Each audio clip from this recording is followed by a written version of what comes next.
What's up, everybody? Welcome back to another Bears show on a Bears Victory Monday. I'm Ivan Vargas. What a fucking game that was. The Bears prevail 31-27, and I couldn't have asked for a better fucking game than that. I mean, quite honestly, it was very bleak. Let's be real. It was very bleak, to say the least, in the first half. But this team, man, the belief, the talent that they have, it might not all be there, right? It might not all be complete, but I really don't believe you need a complete team with the belief that this team has in themselves. And how they fought in that second half was something legend, right? It's something of legend. It's something I'll remember, you'll remember. Whatever kids were out there watching, they'll remember. It was, and it's crazy that we keep saying this. It's almost like every other week we're saying this is probably one of the best games we've ever seen as a Bears fan. But this quite honestly was, for the situation, for the stakes, for the team that we were playing, it was hands down the best Bears game I witnessed in my life. And I'm sure it is for you guys as well. Before we get fully into it, make sure you like, share, and subscribe to the Tape Never Lies Network. Become a patron today at www.thetapeneverlies.com. Again, like for the last couple days, it's been kind of it's almost a little bit of a fog, right? Like I still can't comprehend fully how they made it happen, what flipped, what made the defense turn into really a contender. It turned into a defense I haven't seen all season long, right? We were unfortunate enough to not capitalize on some of the fumbles that they had, but when this team needed it, we kept getting off the field on third down. We were able to get them in precarious situations, and they were able to get off the field. Still a lot of big plays, given up. But when it came down to it, that second half for the defense, and I know the offense, it was a total team effort, but for me, the defense stepping up and the defense making sure that they were getting off the field when they got them in third and long, when they got them in third down, they were able to get off the field and give us a shot. That was something that I was blown away by. I couldn't believe it. We were over at Casa Humilde. I was out there with the True Chicago Sports crew, me, Jose, JC, and about, maybe the start of the second. I don't even remember when I left, but I just went out to the parking lot, sat in the car, and watched the rest of the game on the phone. I watched it I was not trying to move. They sent somebody out to go make a wellness check on me. I wasn't having. I was just, nope, don't even come near me. Don't come by me. The juju is all right in this car right here. And I stood there, and I was just every opportunity. And it was frustrating because there were so much more opportunities for the Bears to capitalize on that they didn't. But when they did, it was just like, oh my God, it was stunning for how bad they played that first half. You weren't expecting them to, flip a switch and start making the plays that they needed to. But damn it, they did. And I'm not one to be like, oh, we don't have any, worries. But like with this team, you can't count them out ever. It's something to marvel at, because literally nobody's done this in the NFL. No team has had these comebacks like this in the NFL, right? And for me, it seems like it almost seems like as if they need that pressure, right? Is when the pressure builds, the Bears show up, and that's great. I would just show up in the first fucking half, please. Like, you don't have to give us a heart attack every single week. You know what I mean? We love the wins. We love the wins. And like I said, it's almost like every week we got a new great all time Bears game, and that's awesome. But man, I would like to see a complete game. Imagine this team, on firing on all cylinders. Imagine, and we'll get to the injuries because it's a couple rough ones. But imagine this defense getting a boost in the pass rush. Imagine Caleb with another year of studying on the offseason under Ben Johnson. The wide receivers are going to grow. We're going to add more in the draft. Imagine this team with more firepower on the defense and, more seasoning when it comes to the offensive side of the ball. God willing, everybody's healthy and we're healthy enough, but I feel like this team is going to be a force to be reckoned with for a long time. And it's something that I didn't think was going to happen. Like, imagine, go back with me, right? Let's time travel. Let's go back to year 2 of Matt Eberflus, right? We didn't know about anything, right? We still were like, oh, we don't know about this Eberflus guy. We got to give Poles a chance. Then you go to year 3, and you're like, this is fucking terrible, right? This is terrible. There's no way we could continue with this, right? Losing games we probably should have won. And then there's last year. And last year, it was quite honestly like one of the more frustrating years. It was probably the most frustrating year. I'll just say it out loud. It's the most frustrating year I experienced as a Bears fan, because you have talent and you have opportunities, and it was like you're being held back. And kudos to Ryan Poles. He pulled the trigger. I felt like he should still have pulled the trigger a year before, but we don't know what might have happened then. But still, he pulled the trigger. He got the right guy. It seems like everything is in almost overnight. It seems like it just changed. And for me, Ben Johnson he's the only reason, man. Like the command he has of the locker room, the franchise. Like, shit, let's be real. The franchise. He has the command of the franchise. And you heard in that clip that started, Ben, fuck the Packers. Fuck them. That's us. That's us. He's down with us. You know what I'm saying? Like, he's with us. This is our guy. Him doing that, it's not a fucking joke. Like, it's not fake. It's not a fraud. This guy is real, and he knows it.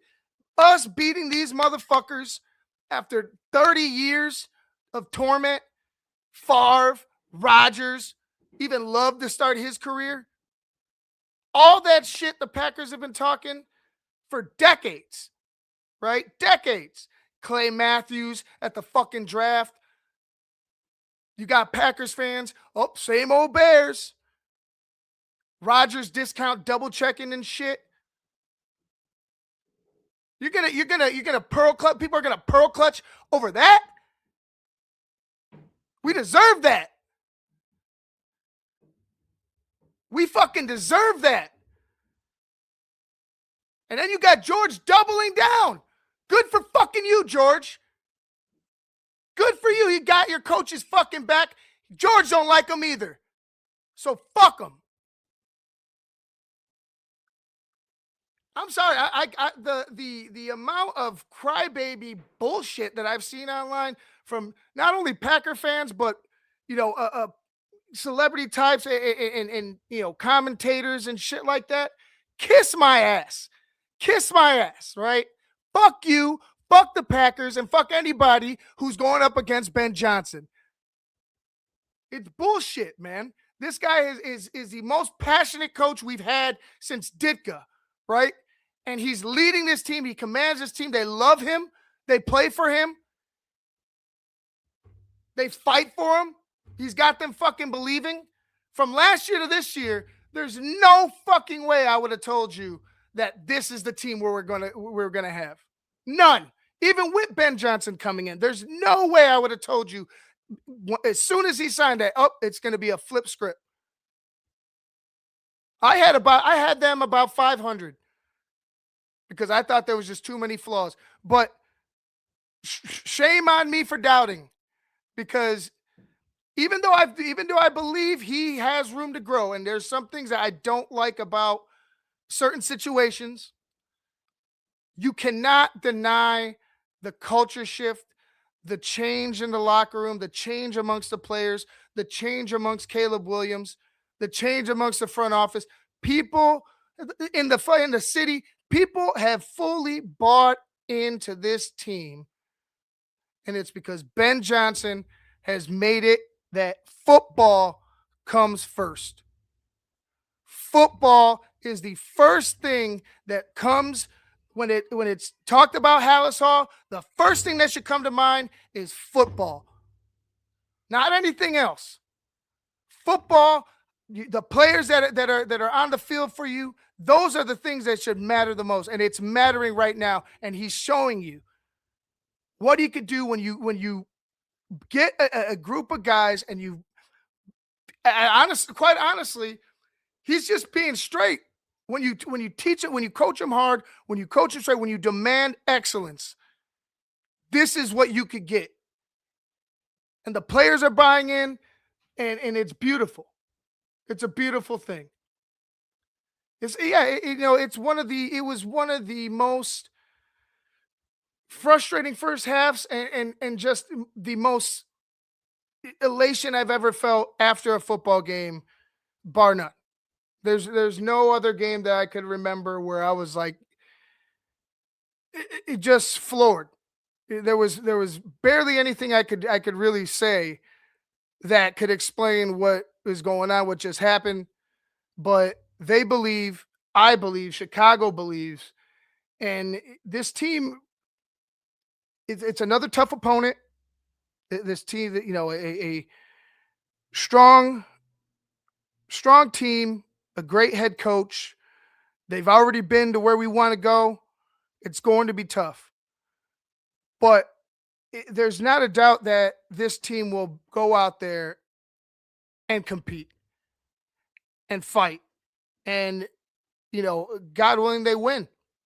But it's great to have the feeling of, I could go in, we could have a rough patch with this Bears team, and you have the belief that they're going to turn it around, that they have the coaching staff to make the adjustments, that they have the players to go out there and make it so. And quite honestly, the quarterback, the Iceman cometh again.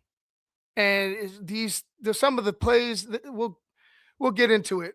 The 4th and 8, fourth down and 8, the game on the line, escaping, rolling to his left.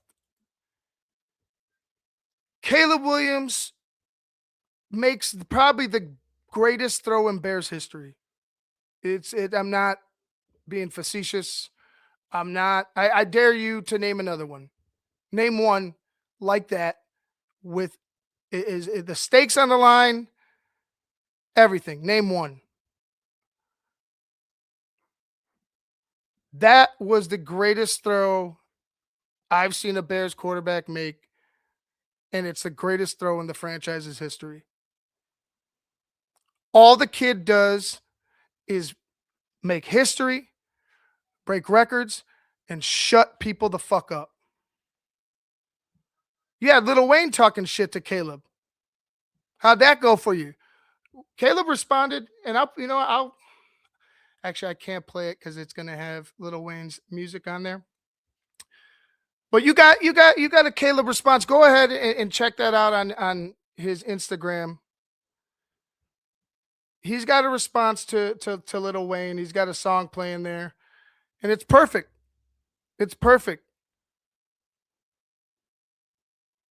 And quite honestly, I like the fact that he's going at some of these people that are hating on him. Right? Like I like that. I like it's been too much. It's been too long. There's only so much a guy could do and take before he's gonna say something to somebody. And he chose one of the biggest artists of our time, Lil Wayne, who's a huge Packer fan, to let him know there's a new sheriff in town, bro. There's a new sheriff in town.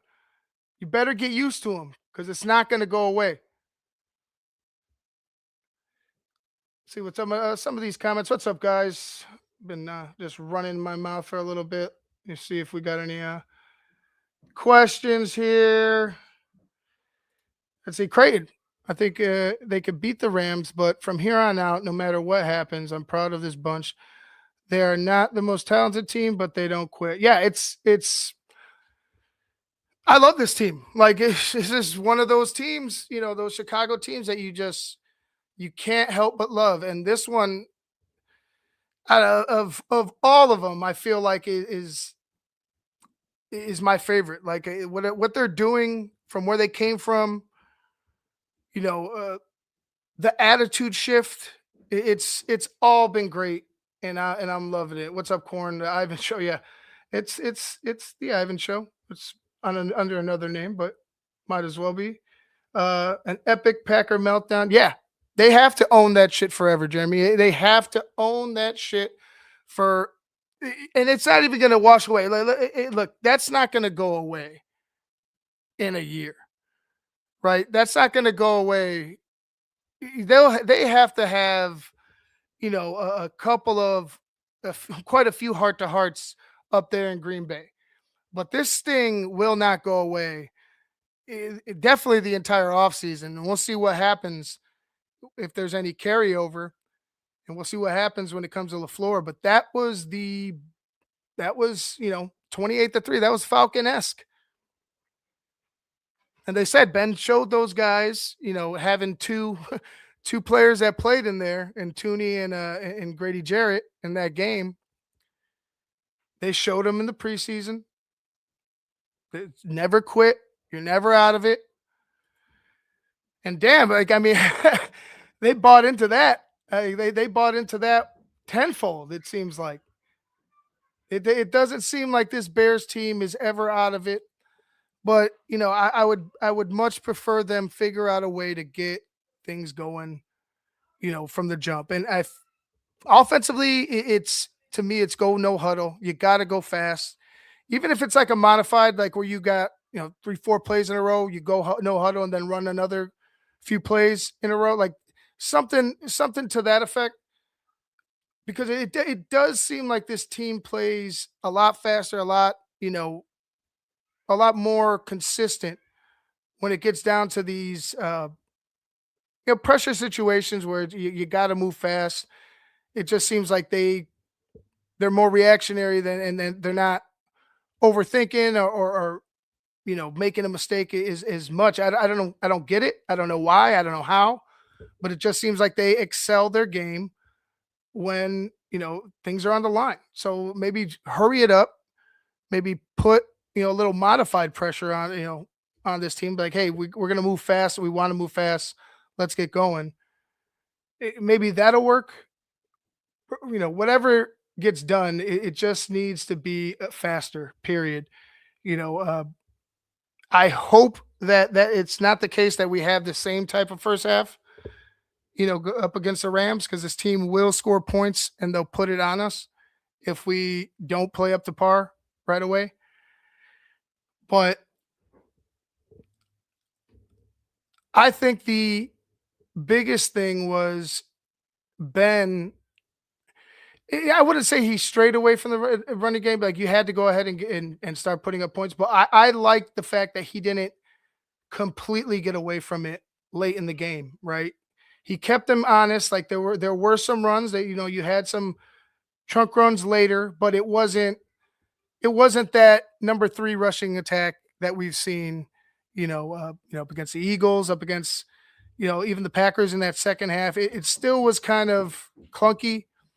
Um, I know they were probably geared up for it after getting run on by the Baltimore Ravens for about 300 yards. But again, I would like to see that get cleaned up.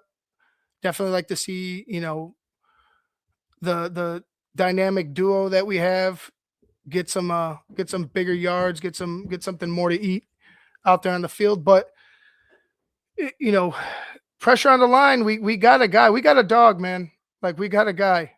His name's Caleb Williams. He's going to be here for a while. And the throws that he made down the stretch, like I said, that fourth and eighth, that was amazing. Every play. Oh, let me mention my guy. I'm sorry. I got to.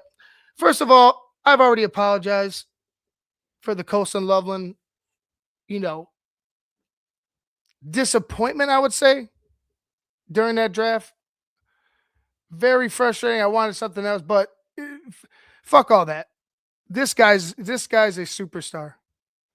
Colston Loveland is about to be both him, Caleb. I could see superstar tandem right there. Colston Loveland, whenever it seemed like we needed a play, Colston was making it. Whenever we had, a doubt, a third down, it seemed like Colston was available every single time, getting separation constantly. It didn't matter who was guarding him; he was open. Colston's open. 8 receptions, 137 yards, 17-yard average, along a 29. He had 15 targets. It was impressive. Impressive. The athleticism, the strength, his hands are tremendous. And he fights out after the tackle too. He fights after contact. Just couldn't ask for anything more from that kid. And like I said, I'll eat the crow because fucking Colson Loveland is a badass. He's like I said, I see superstar written all over him. Superstar written all over him. Flex this. Damn right, Ivan. Stop giving a fuck what everybody else has to say. Bears fans deserve a tough team. Yeah, yeah. That was a little bit earlier, but yeah, Flex, you deserve a fucking tough team. Ben's here. He's buying into us, buying into the city. He's taking on our pain, right? Taking on our burdens, and he's with us. So yeah, man. Like it's a joke when I hear these people crying about it. There's no. If it were your coach, if it were the Packers coach that did that shit, they would be throwing a parade for the motherfucker right after the game. No doubt in my mind. What's up, Jerry? DeMarco, Kyler Gordon, Booker, Sweat, Tyreek Stevenson made the defense more aggressive. Really, the whole defense stepped up. Bain Jr. and the two defensive. Yeah, the defense just there was some switch that they flipped. I don't know what. Like I said, Dennis Allen started dialing up pressure, but it was the aggressiveness they were playing with. Austin Booker just hunting Jordan Love. It seems like it seems like he doesn't like him. Like and I'm down for that. I'm down for that.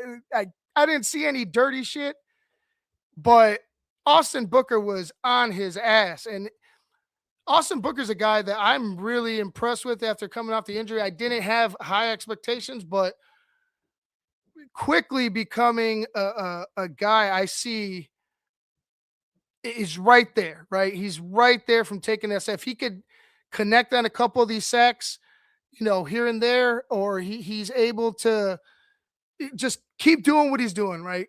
Keep doing what he's doing, having the motor he has. He's hungry. Keep doing what you're doing. You're gonna find success. And again, that's a surprise to me because I really wasn't I really wasn't high on him coming back. He didn't do much, but it seems like he's taken a step. He looks like a different dude. He looks like a dude that could be a factor for us moving forward. Could be a real threat moving forward for us. And Demarco Jackson, yeah, Demarco Jackson's been fantastic throughout the season. It sucks what happened to TJ. You know, broken fibula. It was. I thought it was just maybe like an ankle thing or some shit. He twisted his ankle, but he went down like he did. It didn't look fantastic, and then they came out with the air cast. So it sucks, man. Because I love TJ Edwards. I think he's a real leader on the team. He plays awesome linebacker for us, but DeMarco Jackson stepping up. It was huge. He took over. It seemed seamless. The whole defense attitude was different that second half. Everybody stepped up. Kyler Gordon, you saw the rust, but he had a couple plays there. He knocked the ball down at the end, but he also almost had a pick. A few, I think it was the same drive or the drive before, but it wasn't a totally, it wasn't a great night for Kyler. Like you could still see some rust having to be scraped off there, but yeah, man, the defense, you got to give them the credit they deserve. Fourth and eighth throw was S tier top level. Yeah. Yeah, that's it. It was. It really was. That's something that, if it were Pat Mahomes, if it were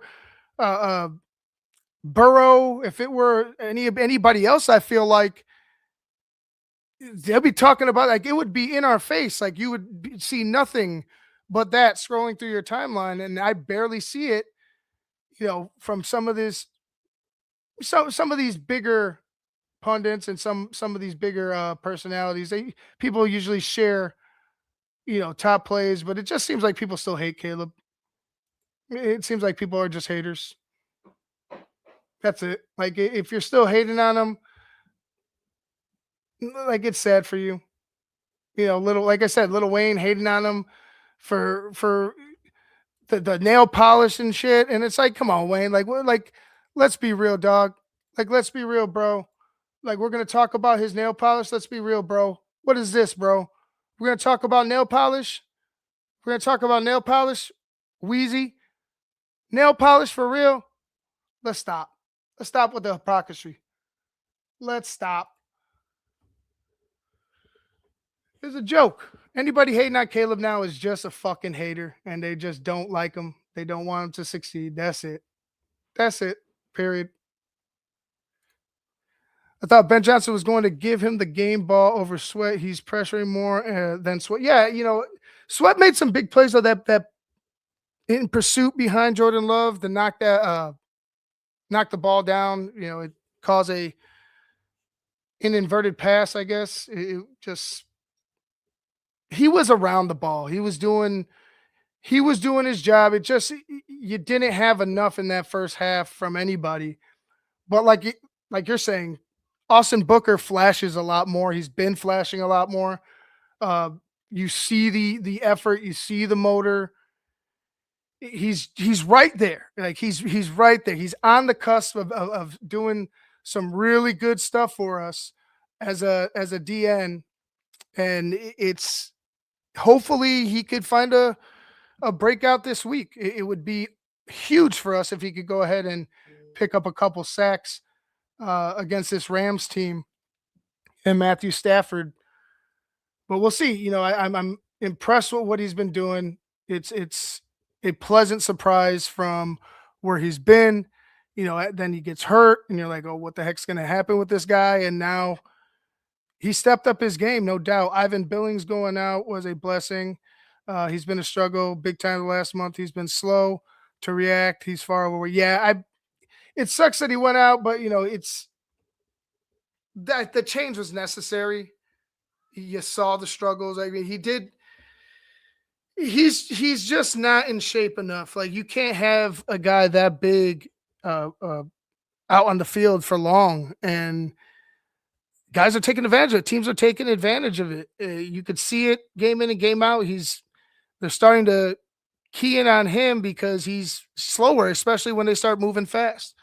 You can't get off the field because you're too slow to get off the field, so you're fucked. You got to wait till it stops. So again, it sucks that he can't contribute 100%, but it might have been, like you said, a blessing in disguise. It might have been needed. It might have been, something that they probably should have done a long fucking time ago.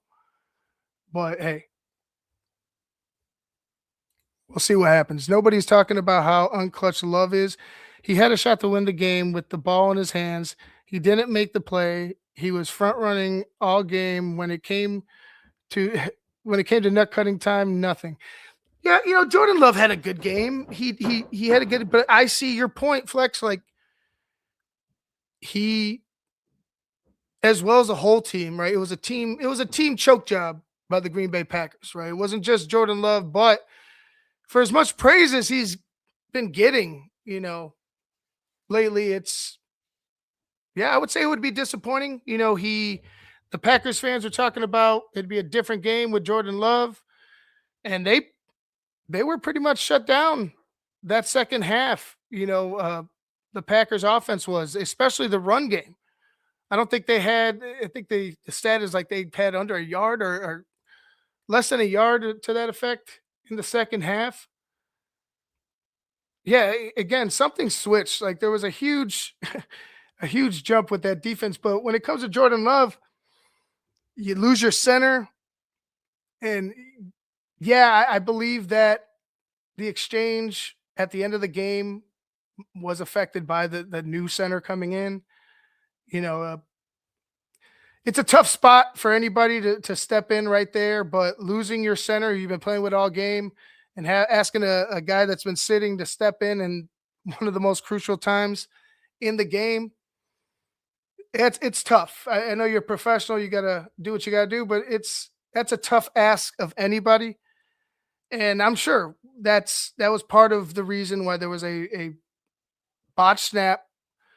And Jordan Love had to put his eyes down for a couple seconds to pick up the ball, readjust, and by that time, it was just, hey, find somebody that's open and give them a shot and put up a prayer. But the Packers team was just unclutch at the end. The whole team, not just Love, but the whole team.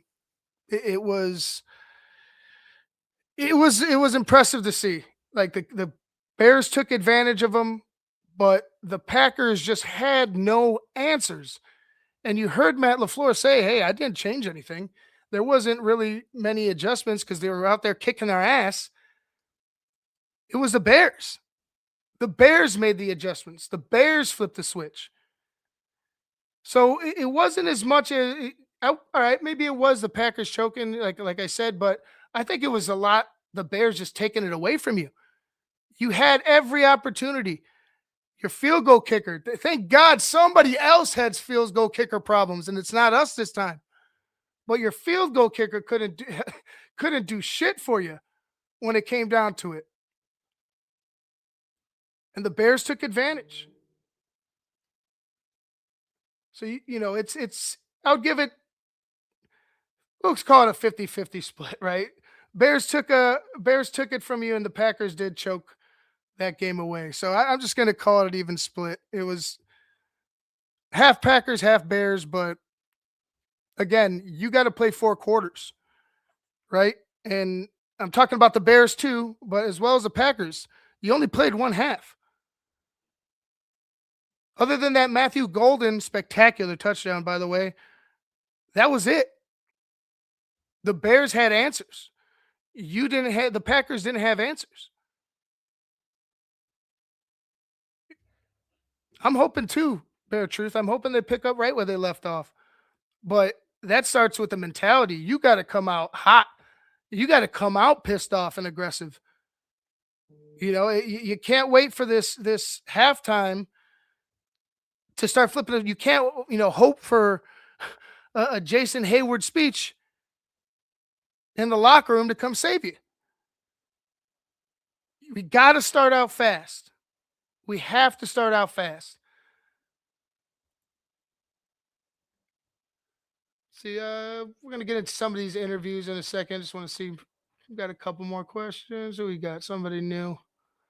Somebody new. Let's see.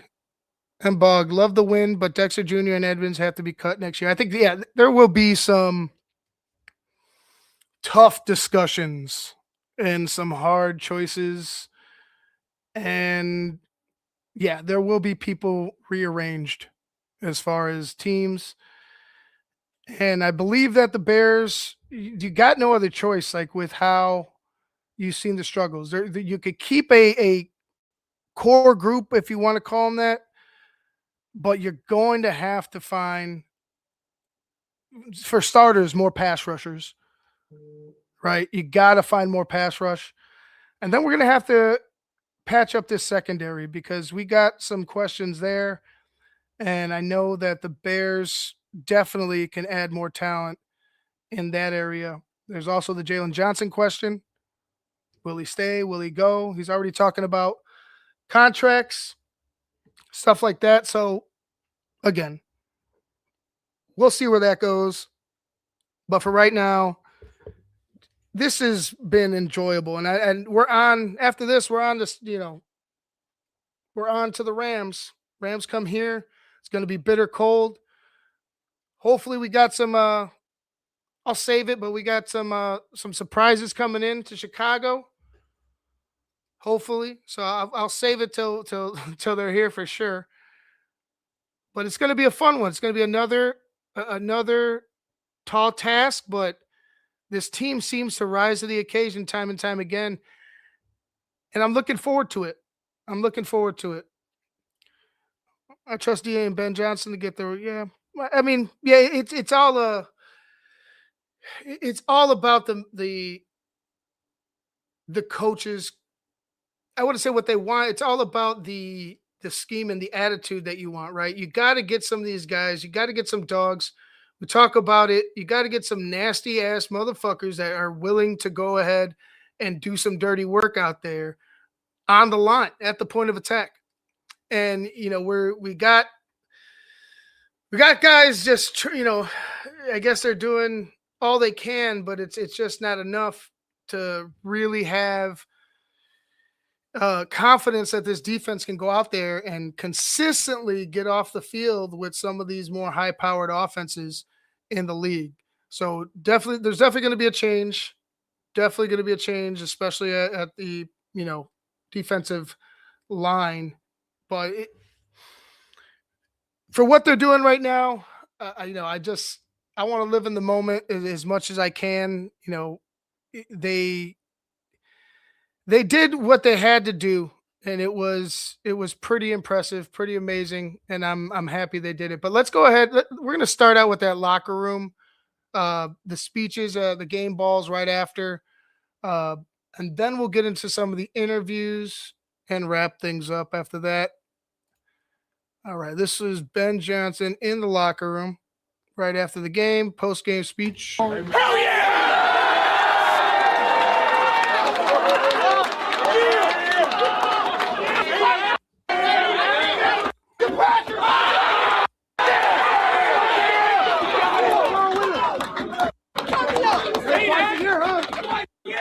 You go into the tournament coming off of 2 losses, man.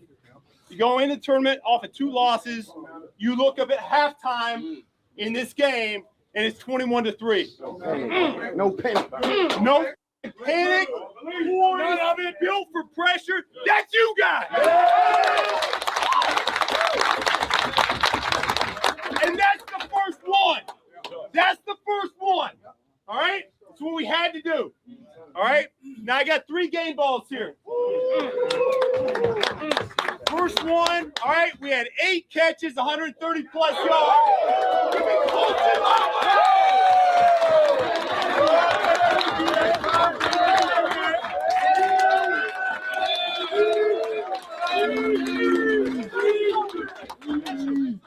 We're so thankful, and to be here, and for all you guys, I'm proud of everyone here.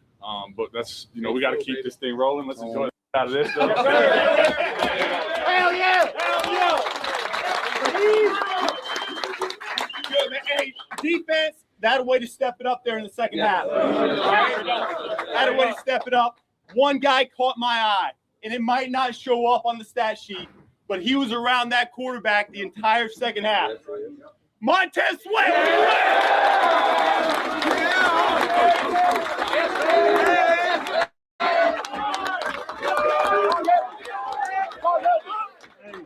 It's just a credit to everybody in this room, bro. I wouldn't be here. We wouldn't be here without y'all. Love.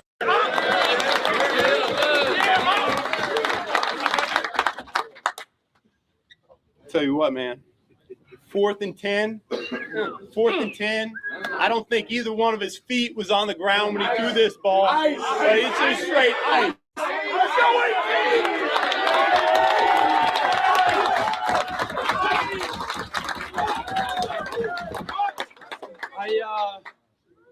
I said last night, you make your money in the regular season, but in the postseason,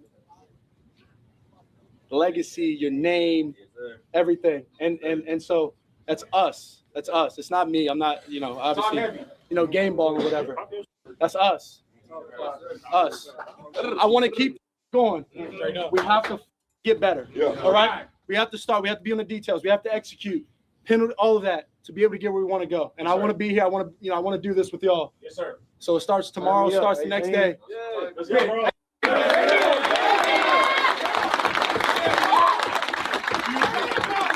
Hey!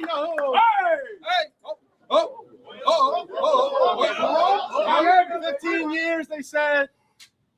It's haven't beaten, Green Bay or whatever since whatever, right? Talk heavy. Look at this guy right here. First playoff win. Everything he's done for us as a coach, everything the other coaches have done for us. And it started with him, with bringing in everybody and, Get and all emotional. of that, right? And for me personally, he's been get emotional. For me personally, he's been monumental in my life so far. Yeah. And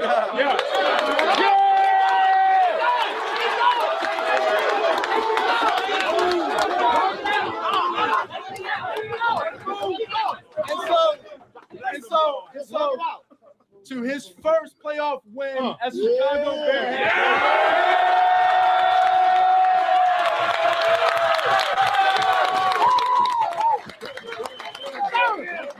You make sure when you talk to the media, you talk to them how this crowd tonight made a difference. They made a difference, all right? Man, I'm so proud of you guys. To do what you just did, I said it at halftime, right?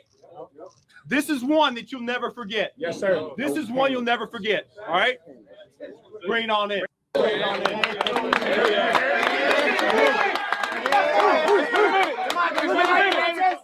Good, better, bad. Never let it rest. Good gets better. It better get better. There's no 3, 1, 2, 3. I fucking love this team. I really fucking do, man. I really do. That was the first time I heard it through. The only thing I've heard was obviously the fuck Green Bay. First time hearing it through. And man, Caleb is the fucking leader. But Ben Johnson is the maestro, man. He's the puppeteer, right? He's got everybody on a string exactly where he wants them to be, and he's in control. Damn. It's starts with him, man. Like I said earlier, it's who he is. He's 100% genuine. That fuck Green Bay, that was real, man. I was getting emotional right there. I was like, oh shit, I'm about let me straighten up. But man, dude, the belief they have in this team, the belief they have in their coach, in themselves, this team's got something special going, man. We can't take this season for granted. This one, they can't take this one for granted. Like you said, enjoy the hell out of this one, but we got more work to do. But if you hate Caleb Williams after that speech, if you got a issue with, like I said before, go fuck yourself. Just kiss my ass, kiss his ass, get the hell out of Dodge. Don't let the fucking tornado hit you on the way out, because he's the real deal, man. He's blossoming in front of our eyes, and I know he's everything we wanted and more. And we're just seeing the beginning of this duo with him and Ben Johnson and this Bears team and this attitude. This isn't going to be a 1-year thing. This is a standard now. Like, you're going to have a standard put in place whenever the season ends. You're going to have a standard put in place and set for whoever else comes through that building, as a player, as a coach, as an executive, as a staffer. There's going to be a standard set. Football comes fucking first.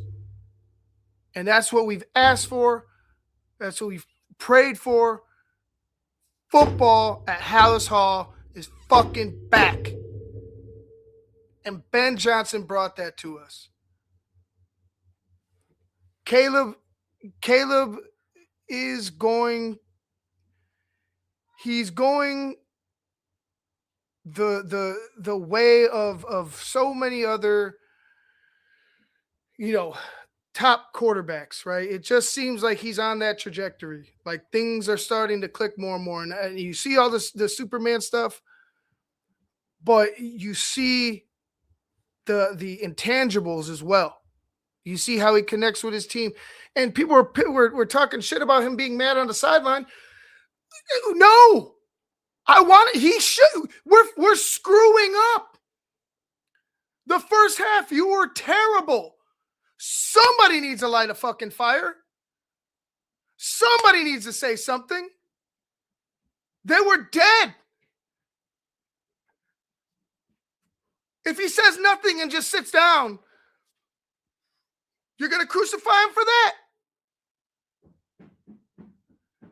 I don't get it with some of these people.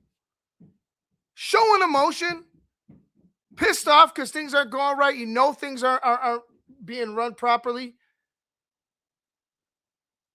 Sometimes you gotta bark, man, when you're a leader. Sometimes you gotta be in somebody's fucking face sometimes to wake them up.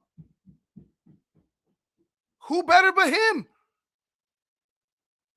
What, he hasn't earned it? What, he's too young to do it? Get the fuck out of here, man. I'd rather him step up right now than sit there and not say anything and not do anything and say, hey, somebody else go ahead and speak up. People are just too many negative comments about that. And quite honestly, it's just, like I said, stupid. It's dumb. It's dumb. It's hate. Yeah, Tom Brady praised Caleb for yelling at his guys when he fucked up. Yeah, if Tom does it, you've seen Tom in motherfuckers' faces. O-line, fucking running back, wide receiver. He didn't give a shit. I know Tom has a few more skins on the wall, but damn, like, this is a playoff game against your arch rival, and we're shit in the bed. Somebody needs to say something. I know everybody in Chicago that first half was saying something. I know they would have.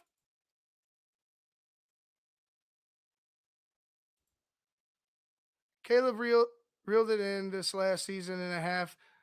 You are slowly seeing him become more direct, open, and vocal. Love to see it. Yeah, he's settling in. It's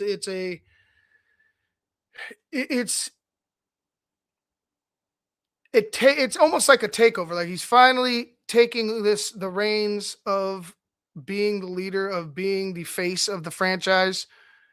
Again, it was going to be little by little. I felt always, but right now, it's here. He's doing it. Like, it's his team. now. It's Caleb Williams' team. Fuck the pass. I don't care about any other quarterback or any other.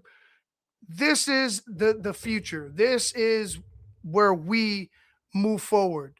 And I'm elated that this guy is with us, that he's, bought into the system. He's bought into Ben Johnson. I'm glad that Ben Johnson's with us. Like I said, guys, from where we've been, you all know it. We were going nowhere fast. And things changed because the guy in charge said, hey, these are the standards I'm setting. If you can't meet them, you won't have to worry because you won't be here. We'll find some place for you to go. If you can't meet them, you will not be on this football team. All right, let's get into the let's see. We'll go with the Caleb Williams post game. I'll skip the Ben Johnson post game because I'll play the Ben Johnson presser from today. But we'll go with the Caleb Williams post game. Bring it back up. And see what Caleb has to say after the game. What's up, everybody? Caleb, can you take us through the range of emotions that you felt throughout the course of this game? And it was actually pretty impressive to watch how vocal you were on the sideline with your teammates. Yeah, I mean, I would say I was calm. Obviously some frustrating moments. Us just not doing our job. Us, not focus on the details. Us, those type of things that in these games you can't have. And so that was the frustrating part. That's where my frustration. That's where some of the early in the game, kind of me being vocal was coming from, the anger and things like that. Just because it wasn't guys out there not giving effort and things like that. It was just guys just not being on where they need to be at the right time and things like that. And so, we're going to go back. We're going to watch the film. We're going to fix it. But the great thing is we're moving on to the next round. And so we have a shot to be able to do that. And so, being able to stay calm through it, obviously use the frustration, being able to communicate with the guys even through the frustration so that when the moment comes up, we hit and we show up in those moments so we can go win the game. Thank you. He shouldn't even have to explain this shit. You know what I'm saying? Like, that's, again, your team isn't doing the things that they need to be doing. Who's the leader that steps up? That guy. Everybody looks to the quarterback. That guy stepped up. He said something. What was it? Nice? Was it sweet nothings? Was it please, pretty please, guys, get in your spots? No, this is fucking football. You're in the playoffs. You haven't won in 15 years. This is serious. This is your season. Shit is on the line. Somebody needed to step up and speak up. And your quarterback did. Your leader did. We've talked all season about how different this offense has been for you. Yeah. Like calling the 25-yard, the pass to DJ Moore at the end. Mm-hmm. How well did the call work for you? Yeah. It was a perfect call. We end up throwing a screen early in the game. And so it sets it up, to the same side. And so it sets it up. And then, being able to have that play call that we worked for, I think, the past 3 or 4 weeks. And just didn't use it in those other games. And then, in the right moment at the right time, coach calls it just as he does. And, the guys did a great job selling it. Obviously, DJ made a great catch. Just put the ball out there for him to, go out there, make a catch for us and go win the game. When did you see it? And what goes through your mind this split second? Yeah, once we lined up, I actually knew that we were about to hit it, just off the demeanor of the guys on the other side of the ball. Just had a feeling that was going to be the one. And like I said, the guys did a great job. O-line did a great job blocking. The guys did a great job over there selling the fake, and then obviously DJ going up sideline. So before that, when the game's on the line, you want to be going with the ball in your hands. But what's it like watching from the sideline when the defense is out there and you have Jordan Love marching down the field at the end? Pure belief. That's all you need. And you got belief in the coaches that they're going to call the right play at the right time. You got belief in the players that are on the field that are going to make the right play at the right time. And so the belief, all I said was to guys, you don't need to be Superman. You don't need to go and do anything crazy. You just got to go out there and focus and do your job. And those guys looked me in the eyes and said, "We're going to make it happen." That's what they said to me. And so the belief was there, the trust was there, and they went out there and made the plays when it counted. When you came to the Bears, you talked about changing the history, rewriting your own history. Mm-hmm. One of the negative histories here has been this rivalry. Yep. What message do you think that you sent to the Packers this season? Yeah. We're here. And I'm gonna be here for a while is my plan. And so, be here with Coach, win a bunch of games, be in these moments, and come out victorious. That's the mindset for right now this year. That's also a mindset for the future. The off-script ball you hit the Rome. Couldn't ask for anything more. Couldn't ask for it. That's winning. Just win, baby. Being in these moments, winning games like that. They said that they say that this is what he lives for. This is who he is. And, for the most part, I'm like, yeah, I'll take the, I took it as talk. I'll take it as, all right, he's a clutch player. But I truly believe now that this guy is built for the big time, for the prime time, for the moments where, you separate yourself from ordinary players, right? The guys that make the plays, the guys that lead the drives. This guy, it's in him. That the clutch gene, whatever you want to say, it's in him, man.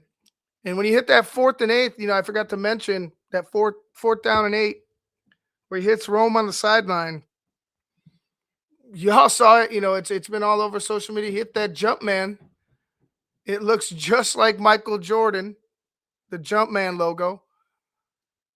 And quite honestly, it's like, man, have we ever seen, like, when is the last time we've seen somebody like this, where it's like, when it comes down to winning time, you got that cold killer in you. And I'm not saying, he's him yet, but there's just something in him that there's a will to win. There's another level that he goes to. And yeah, I don't see why you can't hope that he can reach some of those heights that Michael has done. And maybe,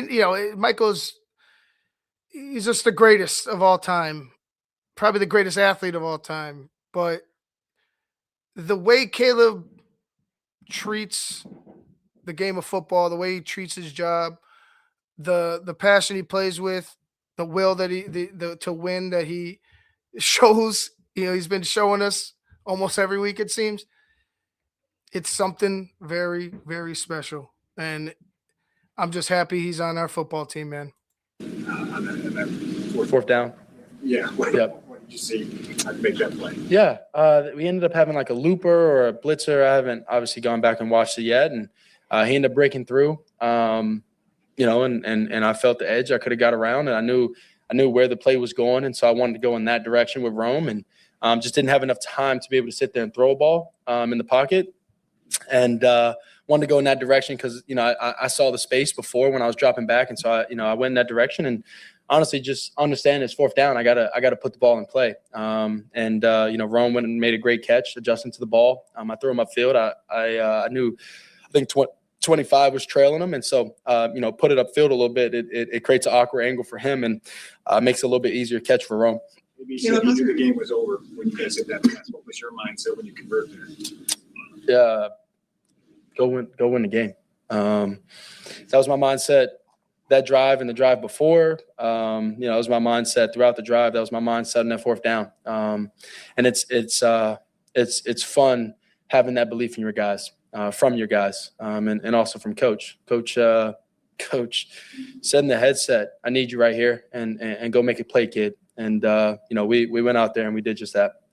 Caleb, how's your ankle? My ankle's good. I ended up landing on his foot, and so my ankle was a little bit higher off the ground. I would say I have pliable ankles because I work on that, just making sure I don't have any bad ankle sprains and things like that. So it was a little bit higher off the ground, and I ended up landing wrong, and felt like my ankle bone touched the ground, but I haven't gone back and seen it. Yeah. Caleb Benson. That play scared the shit out of me. When he went down, then I saw it, and I was like, oh, God. Like, no. Not Caleb Haney all over again. And I know Tyson is the backup, and Tyson's, I think, way better than Caleb Haney. But just the situation, it scared the shit out of me. It gave me some type of PTSD that was like, oh, God, here we go again. Talked about Colston Loveland just barely scratching the surface of his potential. Oh, yeah. Seems like over the past few weeks, you have really started to form a bond with him. Mm-hmm. What do you think's changed from the beginning of the season to now, and how has he become that for you? Yeah. We got a home run with him, and that's something the coach said the other day to me. We were, sitting in his office, and everybody goes back to draft night, and why did we get Colston Loveland? Why did we do this? And why did we do that? And it's Colston Loveland. You know what I mean? That's who he is. He's one of the hardest workers on his team. He's there late. Oh, well, now early. We know. His body language when he's on the field, all of that is I'm excited for what's to come. I'm excited for what we got, to show for these next couple of weeks, and then what's to come in the future for our trust, our bond, seeing different route concepts, and being able to see different defenses, and just honestly be on the same page, 99% of the time. I'm excited. Halftime fans message. Yep. This could be legendary. We can make this. Mm-hmm. How did that resonate with you? Just hearing the way, what his message was at that point, considering you guys were down 21-3. Yeah, it was it's the only option we had. Was to go out there and be legendary, to go out there and execute, to go out there and do our part on the offensive side, defensive side, and special teams. Have each other's back. Go win the effing game. Caleb then mentioned that hearing the noise from the Packers leading up to this weekend. Did you notice that? Was that something you took exception to, or what did motivation from? Yeah. They wanted us. That's what I heard. They wanted it, and they got it. That shit was so cold. That shit was so cold. Look at his face. Stopped it at the perfect time. Iceman. They wanted it. They fucking got it. Look at it. Cold, baby. Ice cold. What's cooler than being cool? Caleb fucking Williams. Ice cold, baby. Look at that shit. That's my quarterback. That's how you answer that question. They wanted us. They got it. Ice fucking cold. Love it. Caleb, do you have a sense of how special this is for the fans in the city? Sort of. In the sense of, obviously, I'm not out in the city and I'm not out, doing all those different things. But on game day, here tonight was special, and you could feel it. You could feel it from the fans. You could feel it, the energy. On that last drive, delay a game, false start.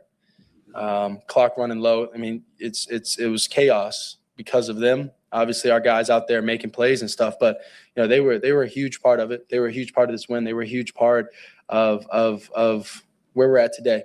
And so we want to keep that going. Like I said, we want to make them proud. We want to make them, happy to be Bear fan. And we're going to try and keep this going. What's that experience like for you after the game, and just this year having the fun back in football? Yeah. Football is always fun. It's playing football is fun. Losing isn't. Mm-hmm. And so, just having this year so far, it's obviously a little bit more fun when you win. but this year has been a special year. The guys that we have in this building is unmatched. The brotherhood, the bond that we have is unmatched. And so we want to keep this going. That was my message to the team after the game. Like, we got to fix whatever we got to fix. We got to start faster. We got to play better. We got to execute more. If we want to reach the goal we want to reach. And it starts with, and happy to advance. But, it starts with tomorrow. It starts with, whatever day we come back. Because we have a goal in mind that we want to reach, and it starts with being 1-0. Many of you been asked about Colson already, but it seems like he's more and more your go-to in these high leverage situations. Yep. Yeah. I mean, high leverage situations, I believe in all my guys. OZ for the touchdown, he hasn't had many catches. With other guys playing a little bit more. OZ in that moment, DJ at the end, high pressure moment, makes a great catch. It's all the guys, and that's why all their stats are so even is because I believe in trusting those guys. I believe in trust that they're going to go out there and make a play for us at whatever moment comes, and whenever it happens, it happens. But I trust those guys. I believe in those guys with all my heart. Ben told us that he showed you guys the 28 Super Bowl. Yep. Atlanta and Patriots, and yep. Joe Tooney, who was on the Patriots team, you heard from Grady Jarrett, who was on that Atlanta team. Mm-hmm. What effects did that have on the locker room? Did that kind of play into this mentality that you guys have that you can come back from anything? Yeah, we've got the belief and faith, and that was something Coach brought up in the locker room. Is there's been teams in this situation. We've been in this situation kind of all year, and that's the frustrating part because we're such a good team, and we have such great coaches and such great players, but to be in those situations and to come out victorious. It's no fluke. It's no, this happened, we're lucky. We've done it multiple times this year. It's been proven to be, for us to be a great second half team. And, in this, you can't get behind every game. In the playoffs, you can't get behind every game. You can't, have the miscues and things like that. And so we're going to go back and fix it. But if the game comes down to it, we're going to keep fighting. If the game comes down to the last play, if the game comes down to the last 2 minutes, I believe in us, and that'll keep going forever. Caleb, when you hit DJ, I know obviously you're celebrating with your teammates, but do you look up around the stadium for a second or two just to see what's happening up there? Yeah. You obviously enjoy the moments. You obviously enjoy being able to go out there and have those moments and scoring those touchdowns because you look up in the crowd and it's just electric. It's exciting. The energy from there and that point. I mean, they were rowdy. They were on it, and like I said, they were key in this game. And even the press, the media was saying that the stadium was shaking. They said that the Bears fans were shaking the stadium, shaking the press box.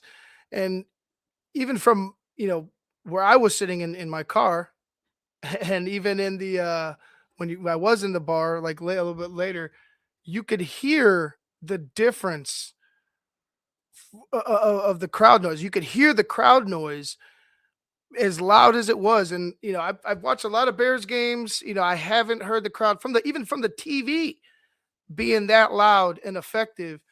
But, from people witnessing firsthand, it was shaking the stadium. The Bears fans were shaking the stadium. And, man, it's a huge difference. You saw a couple of miscues from the Packers late. That noise is a real thing. That fourth phase is a real thing. It's just you got to get everybody going. You realize, historically, not a lot of playoff matchups between the Bears and Packers for years to come. I'm in it, so it's hard for me to, I would say, fully recognize and things like that. But I do have an idea that it's big for the city. I think last time that this game was played was a long time ago in the playoffs, and it's only our third time, I believe they said. Being able to go versus the Packers in the playoffs. And so, it's exciting. It's fun. But for us, it's just another game. Having been on a team like this, it's never out of the game, especially when the original game plan might go sideways. Yeah, I've been on some. I've had some games throughout my career, some years throughout my career where, you gotta come back and go win a game. I've done that. I've been a part of it, and I always feel, with me out in the field, I feel pretty confident that until the clock hits zero, we got a pretty good shot. You've always been very, very confident. Has that made you more confident this year? Just the I would say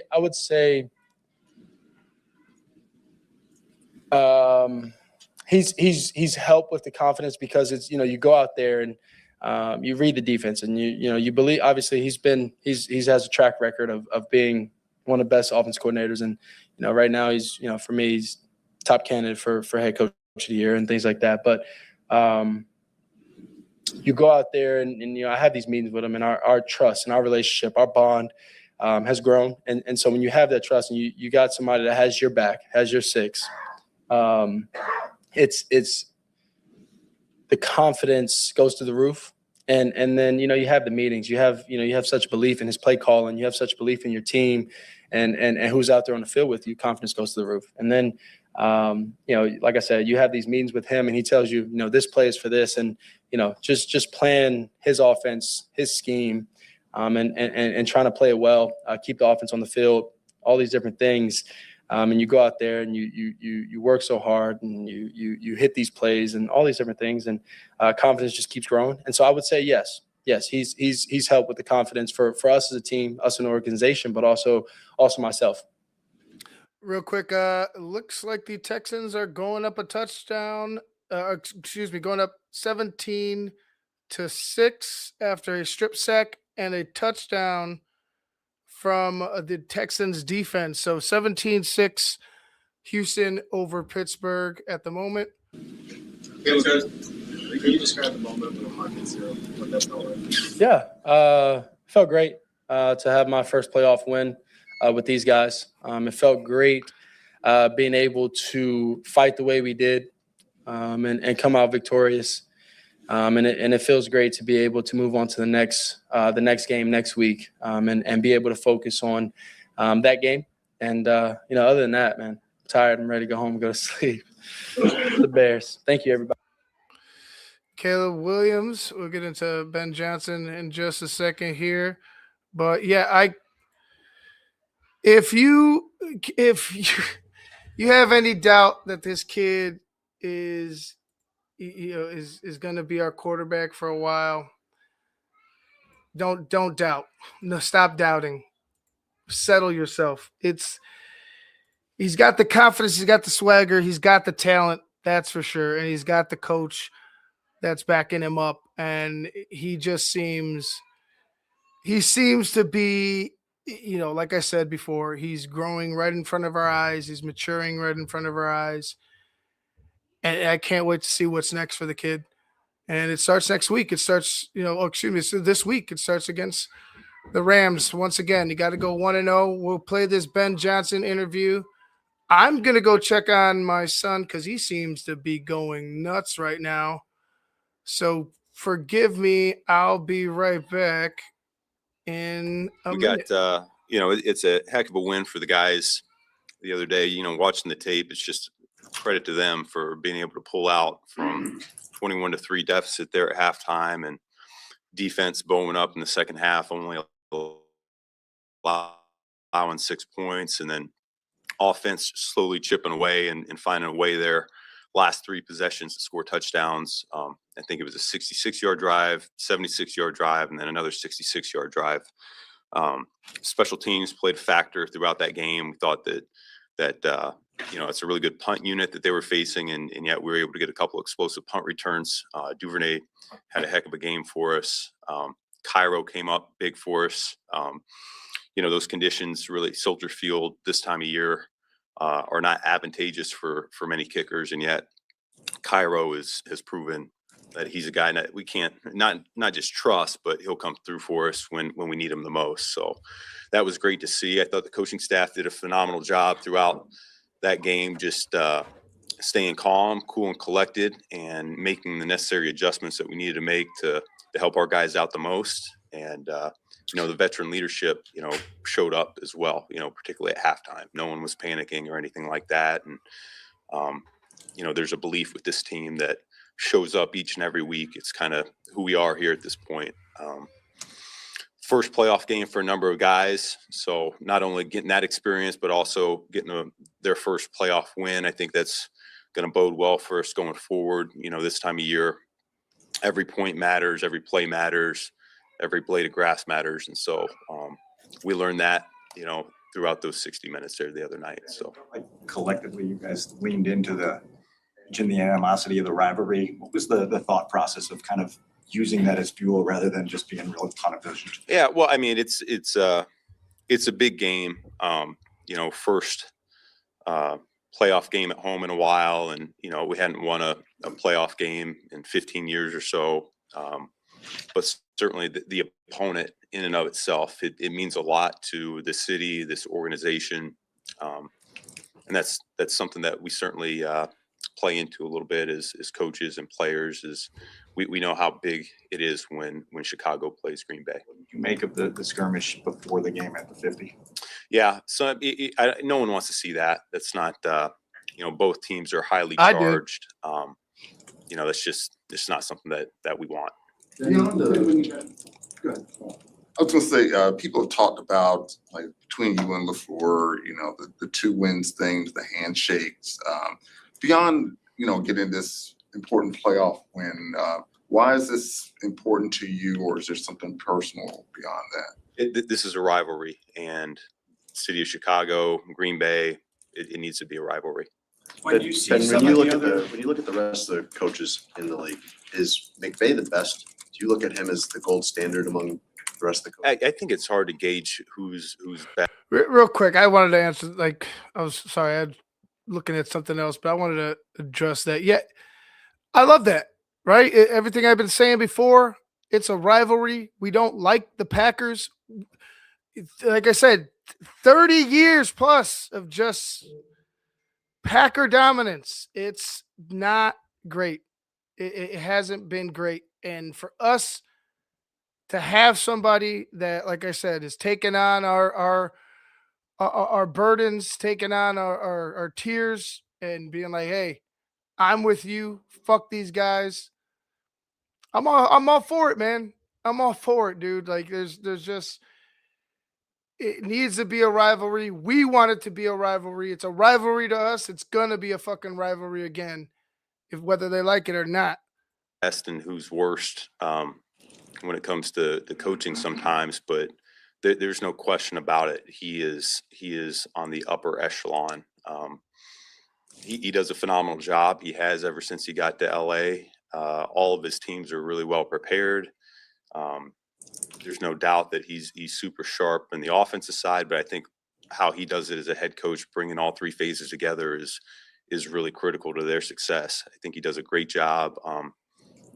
Knows how to speak to the team with the pulse of the team and get the most out of them.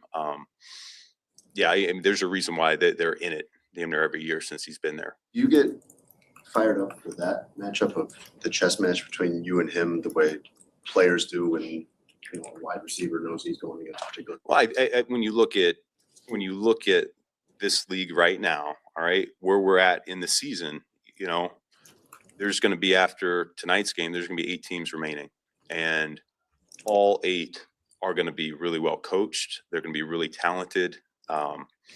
It's just the way it is in the playoffs. Once you get to round 2, round 3, there are no weak links, and I got nothing but respect for the opponent that we're going to play this upcoming week, because they're damn good. They're number 1 in offense in a number of categories. Their quarterback's playing at a really high level, MVP caliber level. And defensively, they create a lot of issues for you. And so this is going to take our best foot forward here to win this one this week. And there's the belief that in the post-game locker room, what did it mean to you to stand next to Caleb and then hear him get emotional, choked up when talking about the impact you've had on him? Yeah, I mean, I didn't see that coming, but it's why you get into coaching, is you want to make an impact on the people around you, and it meant a lot. It really did. It made an impact on the whole damn city. Shit. I know Caleb's the most important relationship with Caleb, but the entire organization, the city has been impacted by Ben Johnson and his coaching and his command for excellence. And we'd asked you, I think, about Caleb's emotions on Saturday night. You know, the TV copy had him getting in the faces of some of his teammates trying to get him going. You said you talked to him about it or that it would come up. Has it come up since? We haven't had a chance to sit down and speak on that specifically. We will.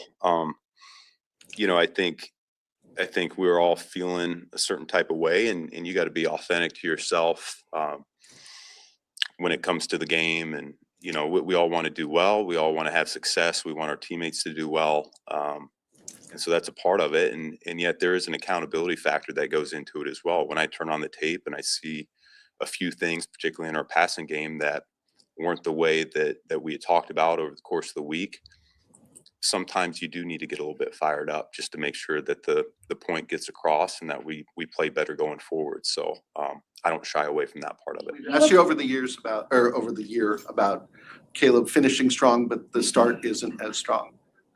Is it a talent for him to push through whatever it is that's bogging you guys down in the first, 3 quarters of the other night? Yeah, I actually felt like he played pretty well for the entire 60 minutes. There's some things we're addressing here today that we feel like we can clean up and we can be better at in terms of, I get it 4 positions in the first half and we only get 3 points out of it. And yet, we kept, like I said, kept chipping away, and eventually we broke through that dam and turning from field goals to touchdowns there at the end. And so that was just the nature of that game. Yeah, I think we all want to start faster. I know that's been a theme here over the last 2 months of the season, it feels like. But we're going to go back to work here. It's not a theme. It's That's something the problem. It hasn't been a theme. We want it to be the theme, but it hasn't been the theme. The theme is you start out slow and you do this shit to us. Give us a heart attack and win, which is cool. Like the wins, but we'd like you to start faster. Let that be the theme. address. It's something that we correct and we look to get better from. And where's your particularly frustrated? Caleb did, back to Pat's question on just his emotions. He looked particularly frustrated after the interception. What happened with him and Luther on that? Was it a miscommunication? Like, what did you see from him? Yeah. I actually that was one of the better interceptions you could have, to be honest with you. If you're not going to convert a 4th down, then turn it into a flip in the field like that's a big deal. So there was a miscommunication on that play, and that's one that we're fixing. Is that a mailbox thing, where did Luther just think he was open to stop her? And you spent 2 years with Stafford in Detroit, and obviously you've played against him too. What did you take from your experience with him, and what do you appreciate about him as a man? I've got so much respect for that guy. I mean, you talk about the ultimate competitor. He's one of the more supremely talented throwers of the football I've ever been around in my life. He's outstanding. I think he's a great teammate. But what I think second to none with him is his toughness, physical toughness. Like this guy's gone through a lot, and yet finds a way to will himself onto the field to be there for his teammates. So when you look at him from just a competitor standpoint, like this is a really good player, and he's going to will himself to help his team out the most. And with Ozzy going down, where's sort of your confidence with Theo, a guy who has? Yeah, I mean, we've got tackles that have played a number of snaps over the course of the season, so your comfort level does go up. There's a reason why Theo was out there, though. We felt really good about the ball that he was playing there second half of the season. And so, yeah, it's another one of those stories where it'll be next man up for us. We've had a number of those over the course of the year. And Theo, if it's his number that's called upon, he'll be ready to go. How did he look as a route runner on that one play? You tell me. What'd you think? I think he hit 16 miles an hour, didn't he? He was moving pretty good. You call a receiver screen on the first drive of the game to Luther Burden. Do you do that knowing that you're going to go back to a play like that resulted in the game-winning touchdown, or is it just kind of? Yeah. Sometimes the sequencing of plays early in the game does reveal itself later on in the game. Yeah, that does happen. Then you can F the Packers comment that you had after the game. It's kind of gone viral since then. What you make of it, and I guess how much has George McCaskey maybe give you feedback on that, maybe embraced? Yeah, I mean, like I said before, there's a rivalry that exists between these two teams, something that I fully recognize and I'm a part of. And yeah, I mean, I don't like that team. So George and I have talked. There it and is. we're on You the don't same like page. that team. And understanding that the MO going into Saturday night was to be aggressive on fourth down, that the specific instance late in the first half where it's 4th and 5 at your own 32, what was your decision-making process in that specific situation? Well, yeah, I think the previous two games there's less possessions offensively than I would have liked to have, and so the aggressive fourth down mentality had something to do with time of possession and making sure that we're maximizing our possessions. It's a strategy we talked about as a team. The whole team was highly aware of it and had a lot of confidence. I think where it gets misconstrued is there's a lack of confidence in your defense when you do that. I think the opposite. I think it's because I have confidence in our defense and their ability to stop teams in the red zone that it makes you more willing to pull out a strategy like that. And so, a lot of thought goes into how we want to play a particular game. At the end of the day, it always comes down to what we feel as a coaching staff is going to give us the best chance to win and put our guys in the right spot. And then you go back and you look at it after the game. Hey, was it the right mindset or not? And that's what happens in this league, and I'm never going to apologize for being aggressive or doing things that might be a little bit unorthodox if it's what we deem is best for us to win a ball game. The end of the first half, and out right before the field goal attempt. Just curious, kind of overall process and thought process that goes into that. And then did you think that miss, even though it's 18-point deficit, still gave you guys just a little bit of juice in the locker room? Well, yeah, I mean, you always talk about each week whether icing the kicker is the right thing to do with that particular player, and you try to look at his history a little bit. And yeah, I think we usually have a pretty good feel on whether we want to do that or not. I don't know if it gave us any momentum going into the locker room. You're down by 18 already, so it's not going to feel good no matter what. But whether that got in his head or not, you'd have to talk to him about it. But we felt like it was the right thing to do in that moment against that opponent. And, him missing some of those kicks. And once again, I give a lot of credit to our field goal block team for creating some pressure throughout that game that might have impacted the kicking as well. So Soldier Field this time of year is not easy to kick in. And so that's why we're very fortunate to have a kicker we really trust. Say, has that appreciation in Cairo grown as you've kind of lived through some of these games with the other game? Because I imagine from afar you could kind of know it intellectually, but to kind of live through it. Yeah, and it's a lot of credit for Coach Hightower as well, because he's been at the forefront of saying how good Cairo is in these situations and this time of year in particular. And I think Coach Hightower has done a phenomenal job all year long with our special teams unit, and that's just another example of it right there. I don't know about phenomenal. I know you got to back up your guy, but what I will say about Cairo is he's figured out the wins at Soldier Field. I'll give him that. It's a real task, those wins at Soldier Field. Robbie Gold's talked about it. Cairo's talked about it as well. You've seen how Brandon McManus struggled with the wins at Soldier Field. So yeah, you got to give him some credit. Does he have the leg to kick these, 55, 60-yard field? No, he doesn't. But can he, does he have the knowledge to manipulate the wind when we do need him to make a field goal and be clutch for us? Yeah, I would give him the credit of that, is that he has done a pretty damn good job of trying to tame the winds of Soldier Field. The coaching adjustments that were made in game, what impressed you the most of what Dennis Allen did in the second half? Well, yeah, I think he recognized some things that could potentially help us out, and our players brought it to life really at the end of the day. He's coached a lot of football in this league. He's very smart. I think he does a great job of tweaking some things as we go through the game, tweaking some things as we've gone through the season, to help us out as much as we possibly can. And then it's up to the players to come through for us. And it was a good combination of both. I do think he adjusted a couple things, and I think our guys really brought that vision to life. And you're facing a team that plays indoors in a lot of warmer climates. When you were in Detroit, was that something you were wary of going outside to colder atmospheres? Yeah, I mean, when I was in Detroit, you're outside to start with, and it's usually pretty cold this time of year anyway. So you could practice outside and try to acclimate yourself as much as you can. I think that's a good question for them, how they feel about that. I do know this will be the coldest game that they've played this year. That's something that I recognized, when we found out who the opponent was. But, I think the fact that Matthew Stafford has played well in cold games in his past, I don't know how much of an advantage that gives you over their passing game necessarily. But there's a lot of elements that go into a game like this. You rooting for the coldest weather possible then? I like the cold. I do like the cold. Thank you, guys.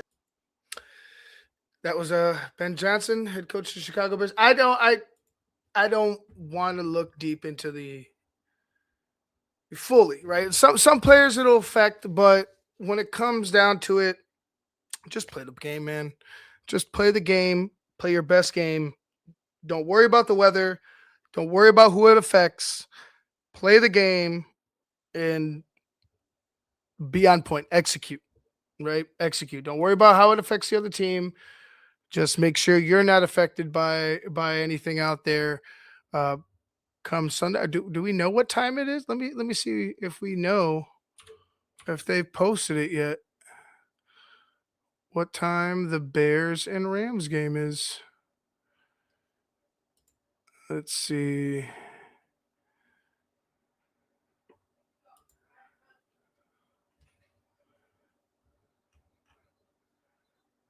Go to the bracket. No, it's still TBA. Is anybody seeing it? Let me know in the chat if you guys have you see the times.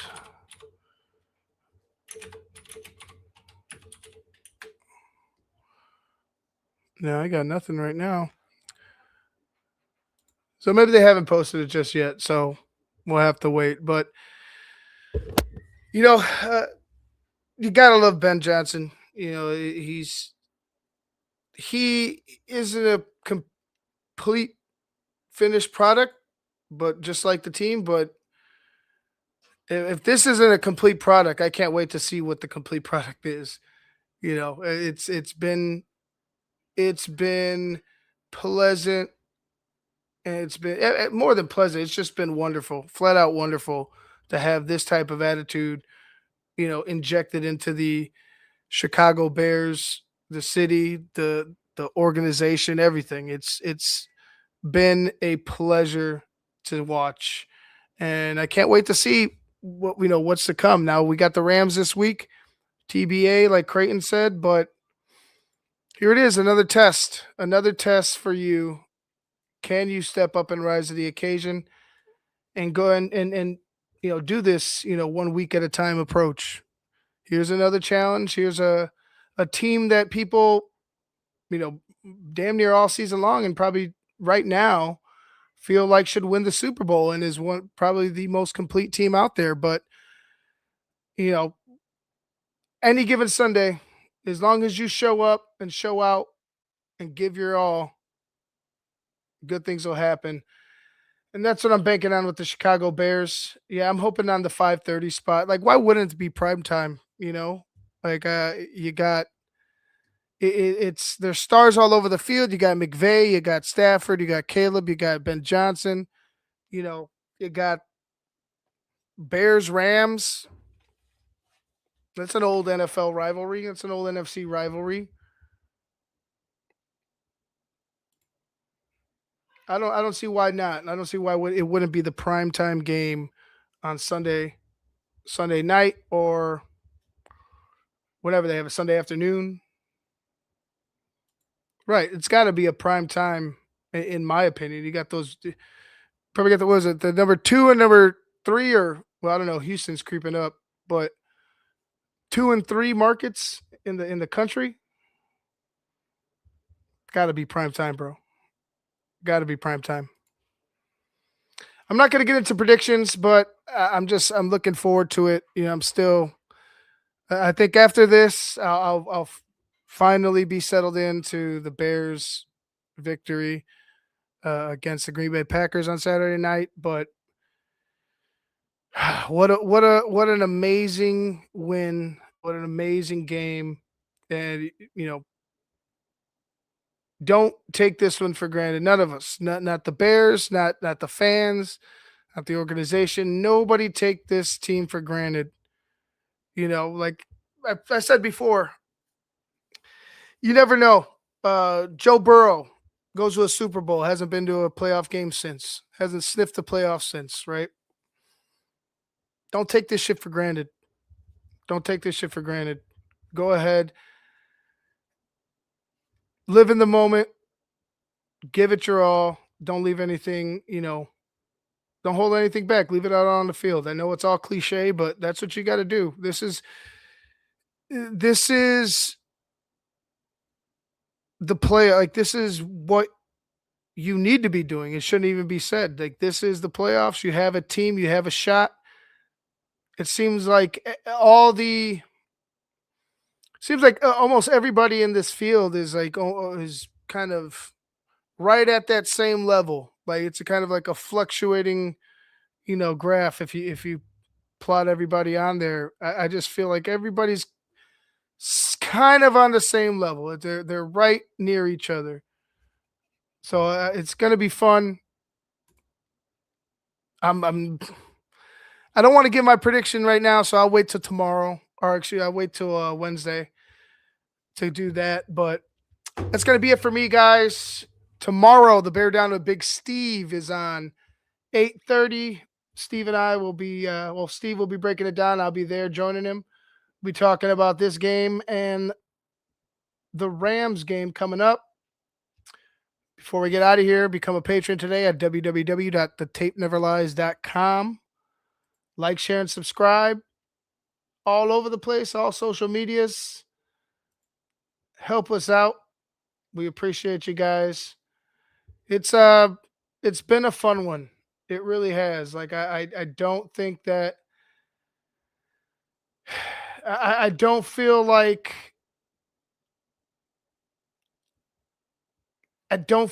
this team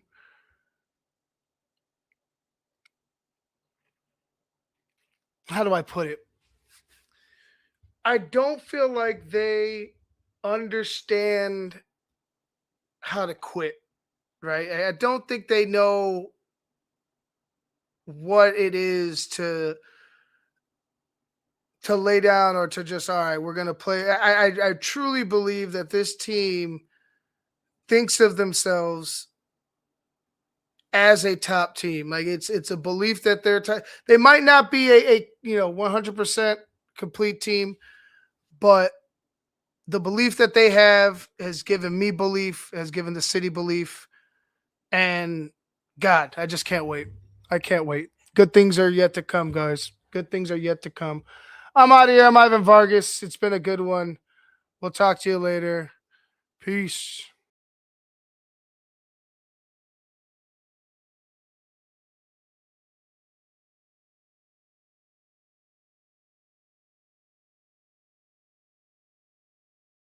Macho Man Randy. Nothing means nothing. Nothing means nothing. Nothing means nothing. What do you mean by that? More, I'm talking about all the way to the top, yeah. Unjustifiably in a position that I'd rather not be in, but the cream will rise to the top, oh yeah.